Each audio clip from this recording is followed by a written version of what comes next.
Hello, beautiful souls. Welcome to our full moon feature where we have interesting conversations with interesting people. For those of you who don't know me, I am Doris Efford, known as the Chaos Calmer, because I help people to find their strategy to reclaim time so they can focus on what matters. If you have any questions or comments, please be sure to put it in the chat. And if you're ready to get started, make sure you put ready in the comments so that we know that you're there. If you have any questions at all in those comments, we can make sure they're addressed, whether you are live with us right now, or if it's in the replay, I will make sure that we get the answers that you need. So before I introduce you to tonight's guest and we settle in under this strawberry moon, I'd love to ask you, what's something in your life that feels like it's finally starting to blossom or ripen? So share that in the comments. And now for our amazing guest, I would like to introduce you all to Cammie Ritchie. She is our guide on a journey of self-empowerment, transformation, and spiritual alignment. As a transformational life coach, spiritual teacher, born psychic medium, master energy practitioner, and active light worker, she helps others awaken to their true selves and embrace their light work. You may know her from her best-selling book, Spiritually Speaking, What is the Higher Self? Or maybe her podcast, The Spiritual Shift, Love Your Light, Empower Your Life. Or maybe you saw some of her stuff on Gaia TV where she was a movie guest expert on becoming the keys. But if you're just meeting her now, know that her message is to let your soul shine. Welcome so much, Cammie. Thanks so much. That was really, really nice of you. Thanks for having me, Doris. I really appreciate it. So Cammie, I'm dying to know, what is one thing about you that we wouldn't find on your very impressive resume? Um, I was born able to speak to animals telepathically. That would be something that's not on my resume, but my good friends know. As well, I guess, just the fact that I was able to, even as a very young child, be able to read people's energies and feelings. Oh, amazing. That would be so cool. Well, I it is just and want it to, isn't. before we, sorry? It is and it isn't. Sometimes people don't like it. And when you're like 3 or 4 years old and you can tell how someone's feeling, they don't like a little 4 year old calling them out. Yeah, I can see that. And I can see it being difficult for you to even understand what it is that they're trying to get across because at Exactly. 3 and 4 years old, you don't really know emotions all that well. Yeah. Yeah, amazing. Before we move on to our next question, I just want to give a shout out to all of the people who are already watching. Hello, Tiffany. Hello, Joyce. Nice to see you. Um, Now, the strawberry moon is all about ripening. And I asked the audience what is blossoming for them, but I want to know what in your own journey is ripening right now. Um, in my own journey, I'm starting to really focus in and start to coach light workers. Beautiful. So before you used to coach So the before layperson. Yeah, before was usually women in transition, right? Going through life changes and wanting to transform from where they were to what they were desiring. I still do that. That is without a doubt, a very deep passion and calling of mine. However, now I want to help the light workers and a, I'll get into what a light worker is and maybe in a minute, because maybe that's a new word to some people. I'm My calling now is to work with the light workers to have them shine their light into the world to help basically the collective, the earth, humanity, animals, whatever their light work is. Beautiful. That's amazing. Um, so what I've come to discover is that most people are really influenced in some way to have gone into the work that they have. And so I'm wondering what experiences might have led you to this kind of work. I think what's led me into it is I think I've just been a natural coach and a teacher all my life. And I mean, it's been about 15 years since I got my designation as a business coach. Then I went into leadership coaching. I was certified with John Maxwell team there. And then after that, I did my life coaching in Canada. And I think because of my empathic ways, which is a person who feels energy and the feelings of other people, my spiritual background has then kind of, it's all morphed into a modality of mine that is coaching and spiritual wellness. So it's all come together. So I guess that's really how I got into it. That's the journey. I went into self-development. That led me to the coaching. That led me to opening up more to my spiritual gifts because I had shut them down as a child and then I reopened them up again. And so that's, I guess that's really, step by step my journey. Beautiful. That's amazing. Um, yeah, I guess I can see how those pieces would have worked together to get you to where you are, and I love that you're experiencing your own transition right now into coaching light workers and things like that. So that's pretty phenomenal. Um, Joyce was saying that what's ripening for her right now is her ability to be present Mm.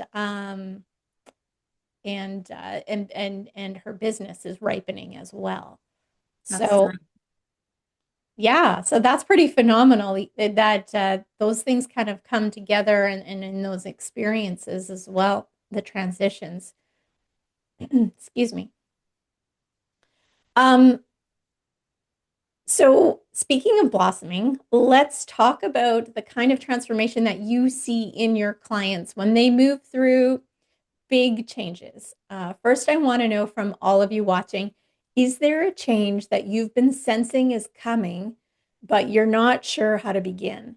Drop an emoji into the comments if you're in a season of transition or reinvention. And if you want to talk a little bit more about what you're going through, put it in the comments and we can touch on it for sure. Um, but Cammie, what is one thing that you wish everyone knew about navigating a big change? That it's fluid. Change is constant. We do it every day.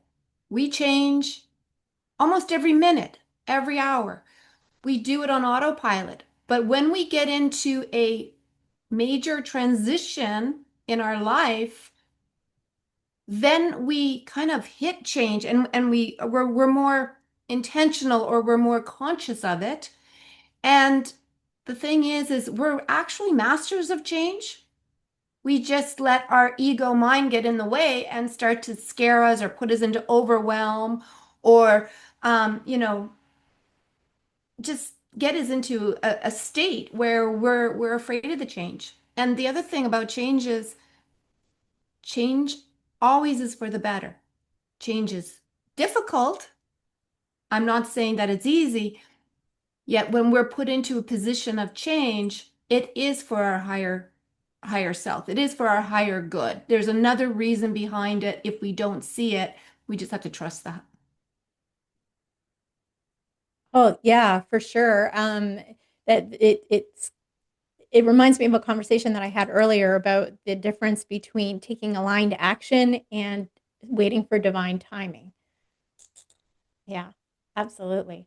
Um, how can someone tell if they're ripe for change? Everybody's ripe for change because we always do it all the time. Um, what I would suggest how to maneuver or navigate change instead of just being ripe for it, because we're always in it. We're always in change. But to go head to head with change, I have two philosophies. We either have some control or we don't have control. And the big lesson is to know when we have control and when we don't have control of the change. So if we have some control of the change, then we can move with the direction. So we it's sort of not to fight resistance or force the change, but move in the direction. And if we don't have control of that change, then we surrender it and allow whatever it is to flow and take us to that direction. Oh, beautiful. And there you go. You just answered my question about whether to for divine timing or um, actually pushing and taking aligned action. That was perfect. Um, Tiffany is saying that sensing that change is coming, she says that she's seeing that in her coaching and in her hypnotherapy business, and that the overwhelm is what comes up for her. Do you find that as something common? Oh, I think that's for everybody. We're human, right? And overwhelm is when we don't have control of what's coming around the bend. Uncertainty. As humans, we want certainty. And unfortunately, we don't always get that certainty. And when we grow, when we grow and start to do our transformational work or our inner work, we don't have the answers. And that's scary. So that brings us into overwhelm. So if we can accept that we don't have the answers, we just need to do the next step. It does take a little bit of that overwhelm away. It's kind of like there's a lot of acceptance, realize when we're resisting, and try to bring inner peace. Just like, be present. Present is the best thing to do when you're in overwhelm. Get back. So if we're in overwhelm, we're either living in the past, okay, and we're afraid of the past repeating itself, or we're living in the future. The future doesn't exist, but we're creating a fear of something that probably will never happen. So get back into the present. Beautiful. Yes. And that kind of goes with what Joyce was saying here too, of a feeling of not knowing. And so taking those steps for sure. Um, so in on your website, it talks a lot about the transitions and things like that, and a little bit of what we were speaking about. And you mentioned leading from the inside out. What does that mean? So leading from the inside out, okay, this is let me I'll try to make it a smaller answer if I can. Leading from the inside out, and the short answer is leading with your intuition, heart center. As humans, we come in with a clear heart. We come in with no ego. Ego is created. And when I say ego, I'm not talking about egotistical, that kind of thing. I'm talking about a created ego that is, belief systems and programming and conditioning that we as humans are taught to learn and trust and whatnot.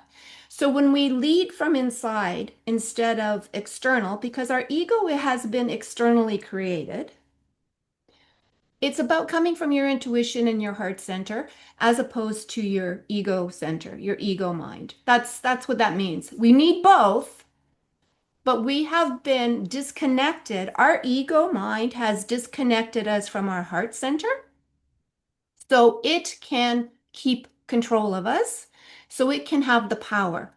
And it's kind of gone rogue. Okay, so the ego was intended to protect us. Oh, that's fire. Don't touch it. You'll get burnt. But the ego is like going, oh, this is so much fun. I love this power that it does it for everything, right? And it actually puts us into overwhelm. So, and it's very loud. It's that loud voice that tells us what to do, even though it doesn't feel right. Ah, but we don't feel right. That's going back to our heart center. What feels right?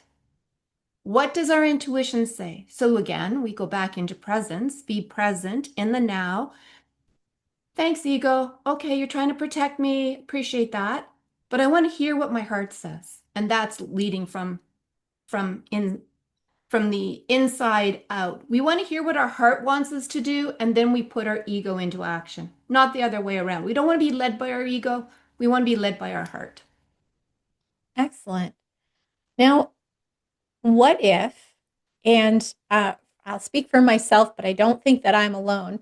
What if um, we have trained ourselves to disconnect from our intuition to the point where we don't even recognize it anymore? Is that something that you help people to rediscover? That's exactly it. That's really, I think, I mean, I had to do that again as well for myself. I was logical, practical, strategic, entrepreneur, businesswoman, yada, yada, yada. I was told not to feel. I was told not to follow my intuition because in our society, if it's not by fact, then it can't be right. And that's what the intuition is. We can't prove it's right. We can't prove it's wrong. Um, I'm going to backtrack on that though, because our intuition never leads us wrong. It's just that we're disconnected from it. So to answer your question, yes, that's exactly what I help people. Is it's so cute because anytime anyone comes into my office, we just start talking and I'll say, "So how do you feel?" And so many times they go, "I don't know how I feel." And instantly I know it's because they're cut off from their feelings. So if you're cut off from your feelings, you are cut off from your intuition. Absolutely. Yeah, I can see that for sure. And I know we're going to talk a little bit more about um, getting into the body and things like that as well. And I think maybe that's related a little bit. But that brings us to a lot of we could go down so many rabbit holes on this. Um, let's move into well, actually, Tiffany wants to know what your best tool for getting back to being present is. Great question. Um, to try to quiet the mind. So, for me, I do a lot of meditation or I do a lot of breathing. I had to really learn to do the breathing and then the meditation came afterwards. But even just putting your hands on your tummy and allowing you just to focus on the breaths going in and out with your tummy brings you into presence. It's the quickest way. Or you could do the countdown of four. You can just imagine in your mind's eye, four, three, two, one. Big sigh. Excellent. That is such a useful tool, and it's not too far away to grab onto when you really need it, right? When You have your breath and you can count to four. exactly. That's fantastic. All right. So connecting with heart-centeredness. For everyone who's listening, take a moment and ask yourself, when was the last time that you really listened to your body when you're making a decision? And if you've ever ignored your heart or gut and then regretted it, my guess is pretty much everyone has at some point, but that's just a guess. So let me know in the comments. Um, so Cammie, you practice a heart-centered holistic approach, which you have explained a little bit. Are your clients predisposed to that? So it's kind of like two different types of people. One want they're a little lost, right? They're a little lost. They know there's something deeper that they need to go for. There's more purpose or a deeper meaning for them. So they're that's actually them seeking out to be heart-centered. Okay, so there's that type of person. Then the other type of person is the person who already knows, they've already kind of reached and have started to feel their heart center and live from there. However, they may feel conflicted and they can't stay there, they can't sustain it, they can't make it a lifestyle. Um, they're still fighting external beliefs against their own. So these people come to me and we really get into again, the feel, right? What feels right to you and how can you protect that? How can you stay true to your truth and walk that line without conflict or with more empowerment, self-empowerment and confidence. And that's basically, so are they coming to me heart-centered? Everyone's heart-centered. We were born that way. We just have to rediscover it. Beautiful. Yeah. And then that leads back into that finding your intuition again or reconnecting. Yeah. Um, yeah, for sure. Tiffany says that she tends to let logic take the wheel, but the heart knows the direct route. And Joyce says that that you're right. Always listen to your gut. So, yeah, definitely evidence out there that this is happening, and maybe more than it should. Right? And we are shifting that way. We are shifting more. The world around us, everything, the conflict that we're seeing. I won't get into it, but the conflict we're seeing right now is the ego and the heart in conflict. Because a lot of people now are going, wait a minute, you know what? This doesn't feel right. This thought or these belief patterns or these systems, they don't make sense to me anymore. And then here they're like going, this feels better to me. So it's the conflict, right? So that's what we're seeing right now in the world is the pull push when actually what we need is we need our heart and our logic, our ego to work together in harmony.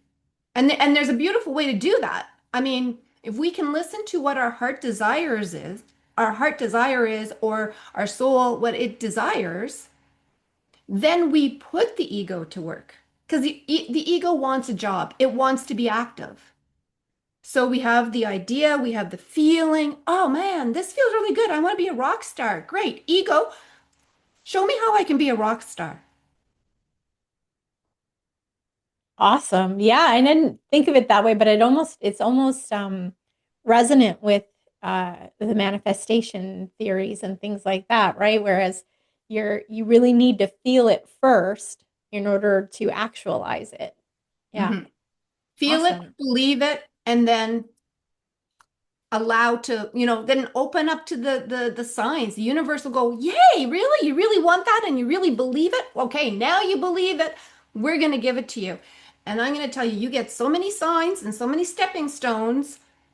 We just miss a lot of them, but it'll come true. And that's your manifestation. That's co-creation with the universe. Fabulous. That really is. So you must see incredible transformations with your clients. What kinds of things are you witnessing? I think the biggest, I think the biggest thing that like really, really makes my heart sing is how they step into self-empowerment. That once they start to see their truth, their self-awareness, their self-love, start to accept themselves, so self-acceptance of their truth, then they're self-empowered.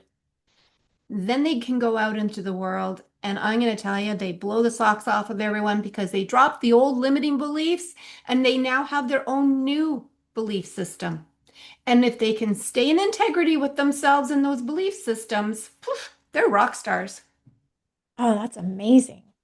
I can just imagine the boost that they get once they actually trust themselves and believe in You can see the themselves. light bulb go off. Like it's crazy. Like I love it when they're sitting there and when talk to, and all of a sudden I go, you just got the aha, didn't you? You just found the golden egg.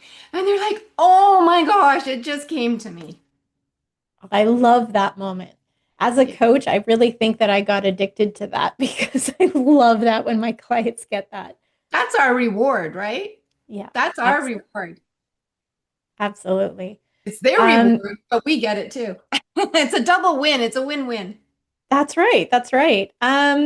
Michelle said ego emotional guidance operations, but I'm not sure what part. Uh, Oh, I see what you're saying. EGO, emotional guidance operation. oh, okay. Oh, cool. Excellent. And Michelle says, why is ego looked at as if it's a bad thing? And I think we talked about that earlier, that it's not a bad thing. It's just separate from your heart and how the pieces can go together. Is that correct?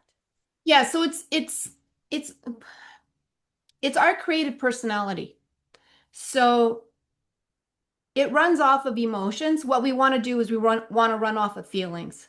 There's a big difference between feelings and emotions. The ego takes the emotions and it runs with them and it exaggerates them and it creates illusions and false truths and false hopes. That's why people think ego is bad. And in that case, it is. Who wants to live in illusions and false truths and whatnot? We don't want to do that. That's where our limiting beliefs come from, right? Our systems. However, ego is not bad if we give it intention and purpose, because then it's going to really help us because it technically was created way back, like way back when Stone Age sort of time to protect us, to protect us and say, oh, tool, food, tool, hunt, food. That's how our ego started. And so it is a tool to protect us and to help us, except that it's, like I said before, it's gone rogue. It's power crazy. It's a controller if we don't have control over it. Right. Um, Michelle said, if you looked at it as though it's an emotional guidance operations, could that shift things? Mm, I, oh, I don't want to say no. What I would like to say is watch the emotions. So if you let your emotions guide you, you could be guided incorrectly. Okay, If so you it's let your feelings and intuition guide you, then you will not be guided. You will be guided correctly. whether the emotions are guiding or if you're guiding the emotions. Yes, and quite often we're being guided by our emotions, like we're emotional, and then we're not rational and we're not realistic. Right. Joyce says, I find others are in conflict um, too because I can't explain my heart centers and why it's just a feeling, but it's always right. Yeah. So my background is like I used to teach riding. I used to be a professional coach and horse trainer. And the one thing when you're riding is you have to feel the horse. You have to feel the subtleties of the horse and as you ride your body. And that was the one thing I would tell people. I cannot teach you how to feel. Okay.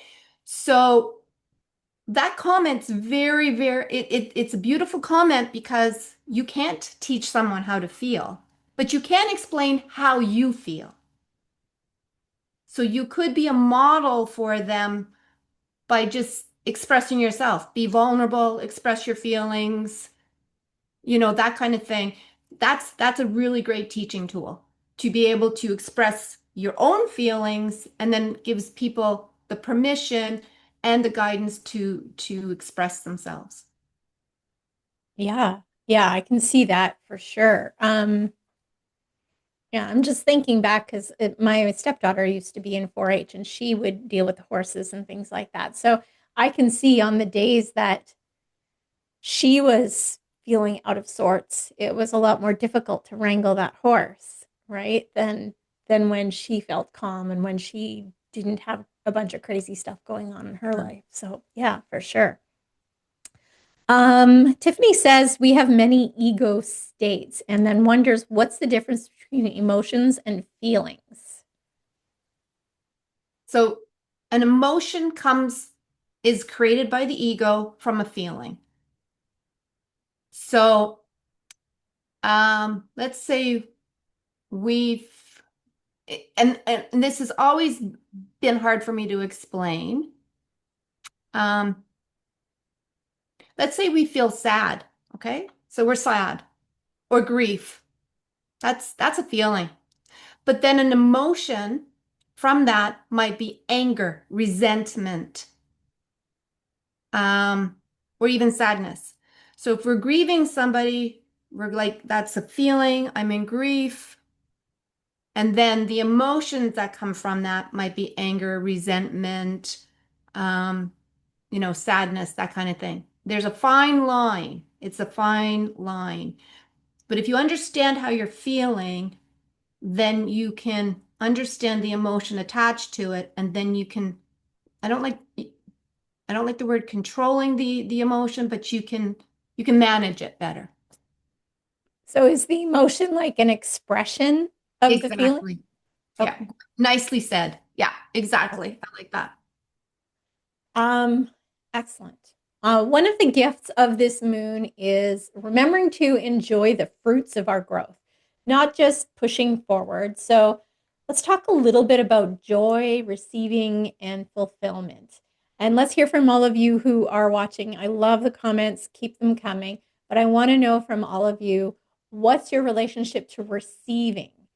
It could be money, a compliment, love, anything that you might be receiving right now.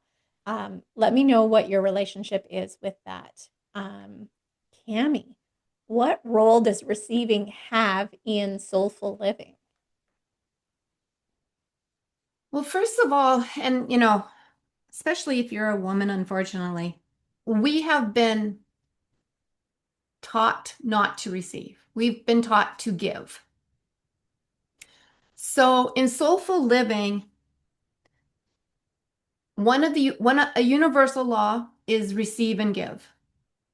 Okay. And there's got to be an equilibrium there for that law to work in harmony with ourselves internally and externally.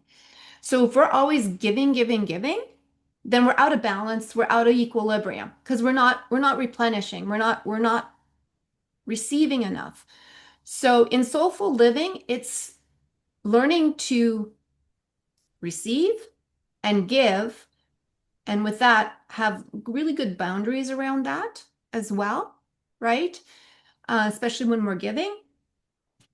And then learn to accept to receive.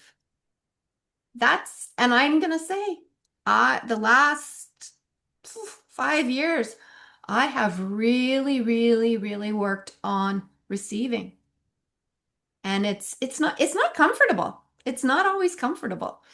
So for soulful living, we need to have give and take. We need to have, give and receive. It's in our right to have both. Yeah, and I have to say, Cammie, I'm right there with you. Receiving has always been something that I've been struggling with. Um, for whatever the reason is, and I haven't uncovered that yet. And definitely something that I'm working on. And it looks like from the comments that we're not alone. Mhm. Tiffany, I'm learning to receive abundance in all areas because I blocked it for so many years. I couldn't even accept a compliment, but now it's all changing for the better, which is fantastic, Tiffany. So glad to hear that. Mhm. And Joyce is getting better to learn to be open to receive instead of closed. So she's closed it off too. So Yes. it's strange for how we've done this, and I do agree. I think it is a woman thing. Like, of course, men can Yeah. also do this, but I hear this a lot from women.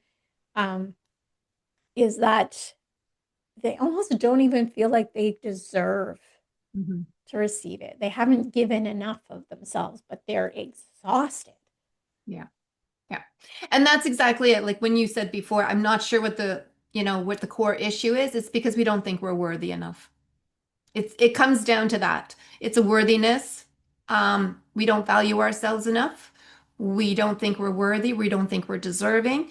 And that's all the programming that society, years and years, and I'm not putting blame on anyone. This is just ancestral programming and conditioning.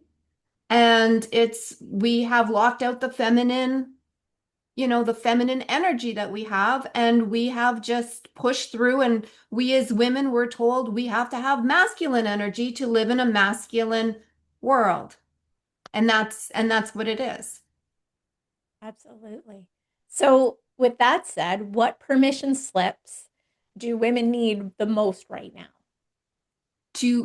be themselves, to be their true self, give themselves permission to be their true self. Do not be apologizing for that. Express yourself truthfully and really, if you can't get there, get some self, like start to learn some self-love. Really get into some self-love programs.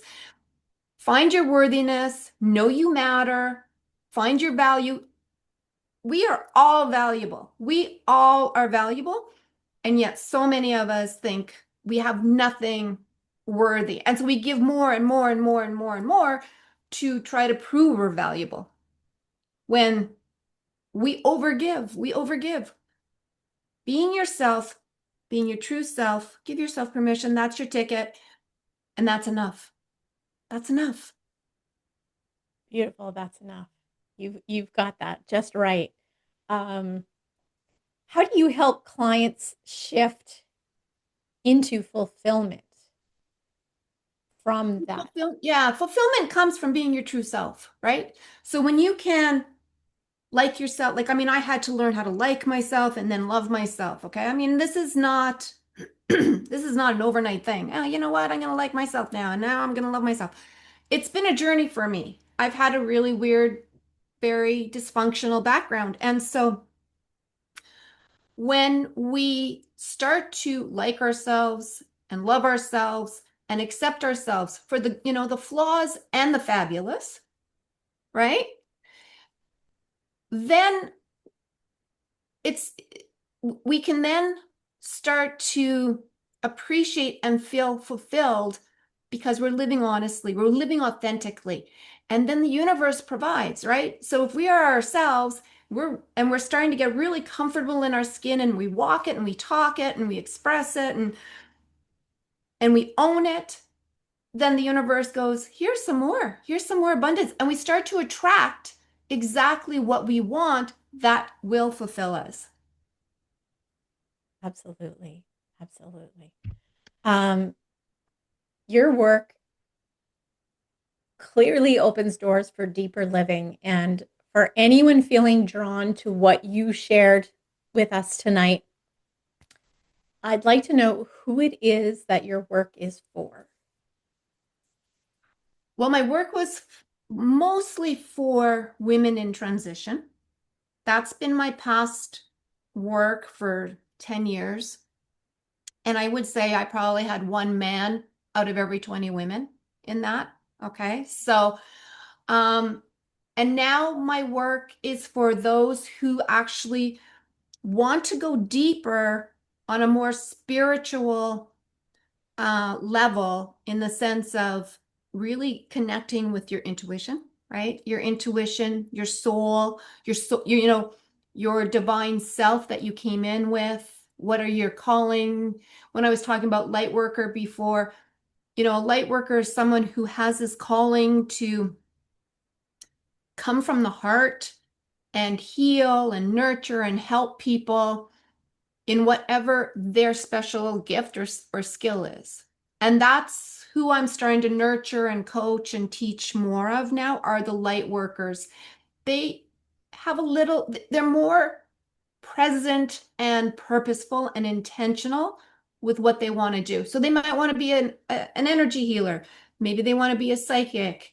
Maybe they want to be a spiritual coach. Maybe they want to read tarot. Maybe they want to, help with the environment or be an animal activist in some way. That kind of thing. It's someone who has this deep calling, and they may not know quite yet what it is, but it's calling them because they feel they have a deeper purpose than what they have been doing or what they fell into.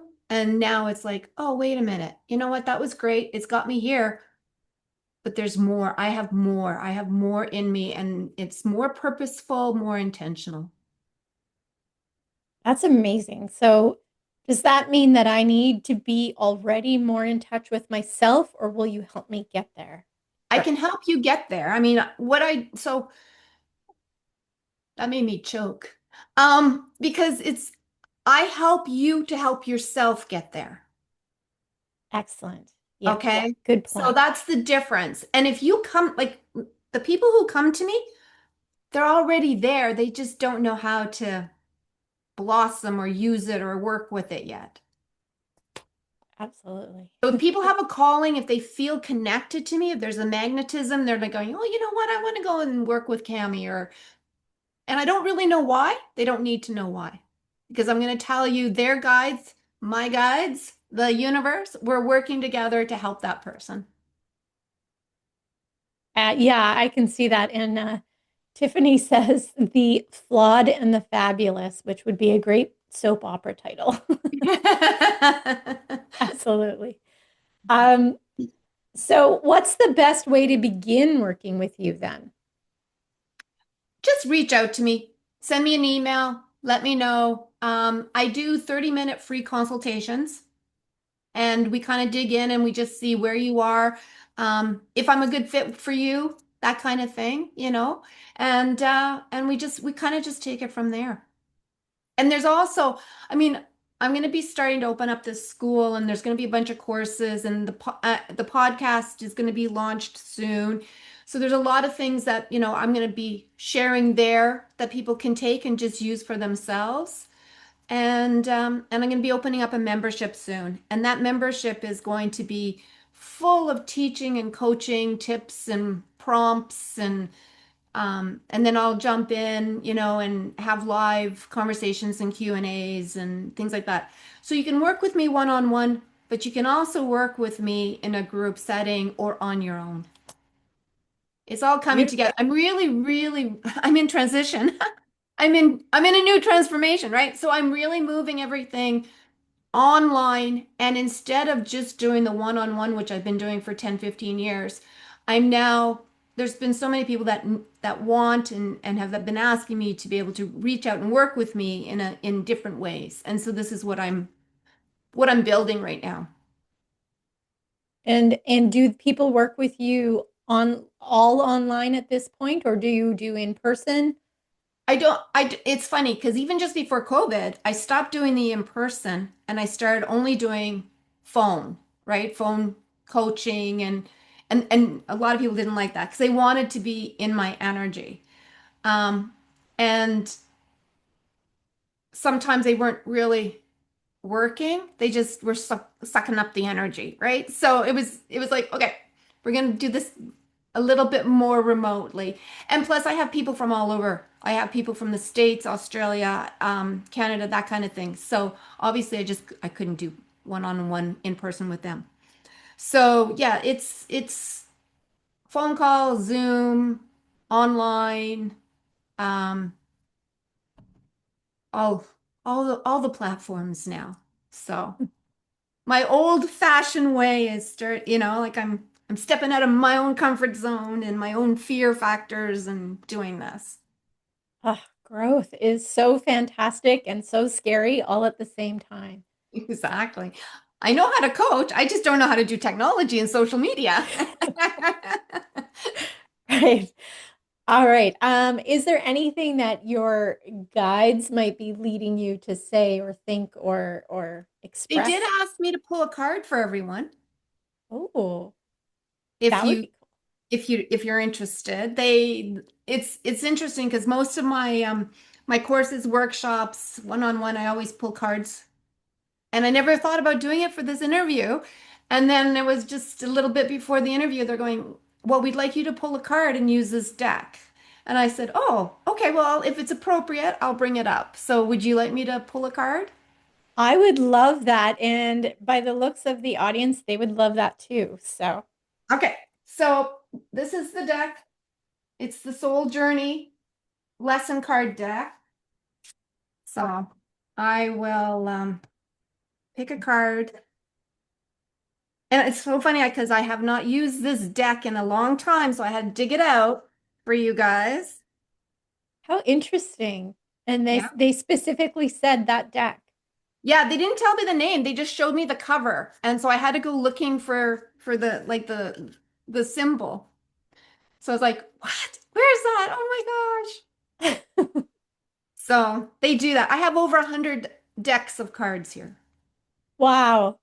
Yeah. So one of the things I teach is tarot coaching. So I teach tarot, but I also teach how to coach with tarot. So it's like a added service for coaches. And I think I'm going to, I don't think, I know I'm going to be doing a certification program on that in the next little while. Oh, that's fabulous. I can't wait. So if anybody wants to get on my announcement list, tell them to email me, even just say hi. They don't have to, get into anything, or they can. If you have questions, please do. Um, Contact me, email me, and then I'll have your email and I can just send you, like, you'll get on the mailing list when I'm doing events, when the podcast launches, that sort of thing. It'll be really great. So it's Cammie Ritchie, so CammieRitchie at gmail.com. Excellent. And I'll have that in the notes here for the description so everyone can Perfect. email you and have you join your email list. All right. Well, you can't make this stuff up, guys. I'm going to tell you that right now. So, can you see that card? Yeah. Oh, trust. I Yeah. accept that oh my goodness. So the card says, trust. I accept that my inner voice will always guide me correctly. I think we talked about that today, didn't we? We might have, yes, quite a bit actually. Good. I would love to get a picture of that card if that's possible. On here? How do I take a picture? I can Just take a picture and send it to you. perfect. Okay, that's great. I'll read you the description in the book. How about that? Excellent. Okay, so trust. So the affirmation is I accept that my inner voice will always guide me correctly. That's the affirmation. And now this is the message in the book. The earth can be a tricky place, but you have been given a tool to help you navigate through the murky waters. It's your intuition. You must learn to tell the difference between ego talk and soul talk, and then trust your soul. Once you get into the habit of following your intuition, you will come to practice that discernment is external. You will be able to know if a person or situation is trustworthy.